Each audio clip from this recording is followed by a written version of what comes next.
চিচিঙ্গা কাটা হচ্ছে, দেখো চিচিঙ্গা কেটে নিয়েছি। আর এই দেখো নারকেল, এগুলোকে কুচি কুচি করে এর সঙ্গে ভাজবো। আমরা চিচিঙ্গা এমনিভাবেই খাই।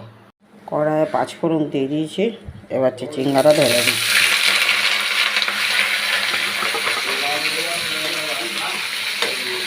নুন হলুদ মিষ্টি দিয়ে দেবো, নামাবার সময় নারকেল দেবো। নারকেল কোরানো হয়ে গেছে, দেখো এবার চিচিঙ্গা ভাজা হয়ে গেছে, এর মধ্যে দিয়ে দেবো।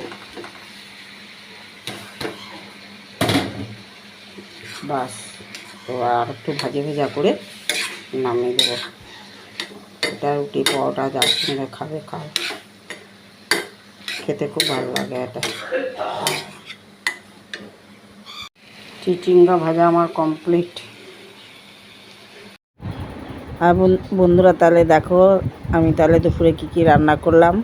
চিচিঙ্গা তো আমার হয়ে গেল। এই দেখো চিচিঙ্গা ভাজা, ডাল, মাছের ঝোল, এই যে কারি কারি, আর করেছি ভাত, তো বলেই দিলাম। বাস এইটুকুই করেছি, আর বেশি কিছু আজ করিনি। ভাত, ডাল, চিচিঙ্গা, মাছের ঝোল। তাহলে ভিডিওটা রাখছি, ভালো লাগলে লাইক কমেন্ট শেয়ার করে দেবো। Bye bye.